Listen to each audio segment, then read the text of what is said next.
Москвадан Казакстанга 5 пересадка үйүңүздөрдөн барып алып кетебиз. Кирди чыкты кылабыз жана жолдо документтериңиздерге да жардам беребиз. Машинабыз таза жана ыңгайлуу. Сиздерди жолдо чарчатпай, аман эсен алып барып келет. Сиздердин кызматыңыздарда өз ишин мыкты билген тажрыйбалуу Эрнис. Андыктан төмөнкү номерлерге чалыңыздар, жазыңыздар. 89 296 544 564 89 250 17 16 16. Биз ар дайым сиздердин кызматыңыздарда 24 саат бою байланыштабыз. Андыктан төмөнкү номерлерге чалыңыздар, жазыңыздар. АКШнын Украинаны НАТОго эмне үчүн киргизбей койгону айтылды. АКШ Украинаны НАТОго кабыл албай коюуду Россиядан абайлап жана жаңжалды создуктуруу менен өзүнүн артыкчылыктарын дагы көбөйтүүгө аракет кылып жатат. Бул тууралуу РИА Новости туркиялык сабак кезине таянып билдирди. НАТОнун саммити Вильнюста 11-12 июлда өткөн. Жыйынтыгында Киев альянска чакыруу ала алган жок. Уюмдун баш катчысы Йенс Столтенберг Украина Россия менен каршылашуудан жеңип чыкпаса мүчөлүккө кабыл алуу маселеси актуалдуулугун жоготорун билдирген. АКШ артиллериялык снаряддары жана ок дарыларынын корун түгөткөндөн кийин айрым союздаштарынын каршылыгына карабай Украинага аскердик кылмыш катары каралган кассеталык бомба жөнөтүүнү чечти. Муну менен ал кризисти ырбатууну гана көздөп жатат деп жазган макаланын автору. Ал эми Туркия өзүнүн кызыкчылыгы жана стратегиялык пайдасы үчүн эки тарап менен тең мамилесин арттырып жатканын белгилеген. Булак Спутник KG. Чолпон Атадагы барашык ресторанында бомба коюлганы кабарланды. Ысык көлдөгү Чолпон Ата шаарында жайгашкан белгилүү барашык ресторанында жардыруучу зат коюлду деген маалымат тарап, ресторанын коноктору сыртка чыгарылды. Бул тууралуу окуянын күбөлөрү билдирди. Ушул тапта аталган ресторан корчоого алынып, жергиликтүү милиция иш алып барууда. Кошумча маалымат берилет. Булак Назар Ньюс KG. Улугбек Карыбек уулу бошотулду. Бирок бир шарт менен. Блогер Улугбек Карыбек уулу эч жакка чыкпоо тууралуу тилкат менен бошотулду. Бул тууралуу Ош шаардык сотунан билдиришти. Соттун чечими менен Улугбек Карыбек уулунун кармалышы мыйзамдуу деп табылды. Ага карата бөгөт коюу чарасынан башка жакка кетпөө жөнүндө тилкат алуу түрү колдонулуп, сот залынан бошотулду. Эске салсак, 14-июлда блогер Улугбек Карыбек уулу бейбаштык беренеси менен козголгон кылмыш иштин алкагында Ош шаардык ички иштер башкармалыгынын убактылуу кармоочу жайына 48 саатка камалган. Булак Назар Ньюс KG. Түштүк Кореядагы селден 40-ка жакын адам каза болду. Түштүк Кореядагы суу ташкынынын кесепетинен каза болгондордун саны 39 адамга жетти. Бул тууралуу ABC News басылмасы билдирди. Өлкөнүн борбордук жана түштүк аймактарындагы жаан июнь айынын аягында жаа баштаган.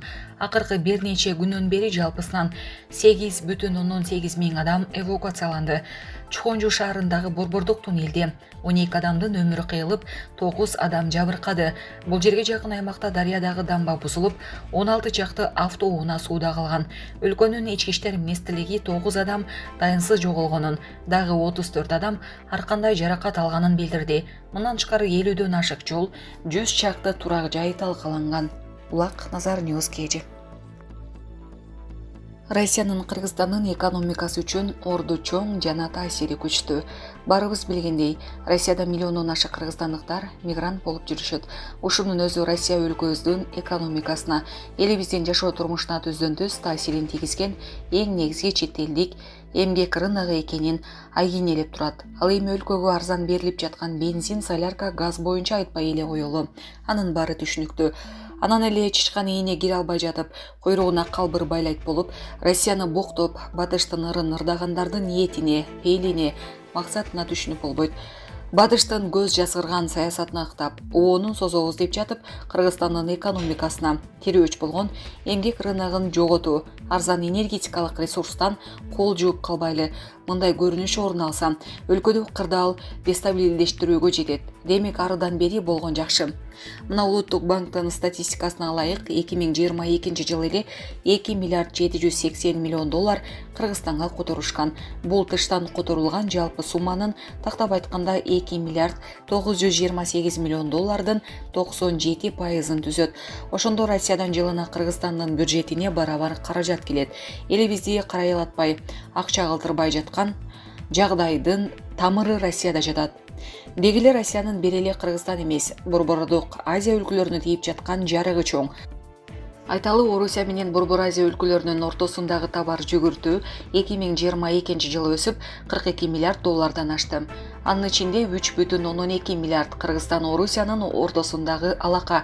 Салыштыруу үчүн аймактын АКШ менен соода жүгүртүүсү 4,4 миллиард долларды, Улуу Британия менен 1,8 миллиард долларды түзөт. Кыргызстандан барган эмгек мигранттары салттуу түрдө курулушка караганда тейлөө тармагында көбүрөөк иштешет. Чет өлкөлөрдө иштеген республиканын бардык жарандарынын 60%га жакыны тейлөө тармагында иштешет. Себеби кыргызстандык мигранттар орус тилин жетиштүү деңгээлде билишет. 2022 жылы Кыргызстандын экономикасы 7%дан ашык өстү. ЭЭП өлкөлөрү менен соода жүгүртүү 2022 жылы 4,5 миллиард долларга, ал эми Орусия менен 3,2 миллиард долларга чейин жеткен. Кыргызстандын ЭЭПке мүчөлүгү бүтүндөй республиканын экономикалык өсүшү үчүн күчтүү стимул болуп калды жана анын көптөгөн жарандарына Орусияда ишкердик ийгиликтерге жетишүүгө жардам берди. Эксперттердин баамында Кыргызстан ЭЭПтин башка мамлекеттерине караганда биримдиктин ичиндеги товарлардын, кызмат көрсөтүүлөрдүн, финансылардын жана жумуштуу күчтөрдүн кыймылын пайдаланууда жакшыраак. Натыйжада кыргыздар жалданма эмгек катары көбүрөөк киреш алып, бизнес чөйрөсүндө да олуттуу ийгиликтерге жетишүүдө. Булак Назар Ньюс KG.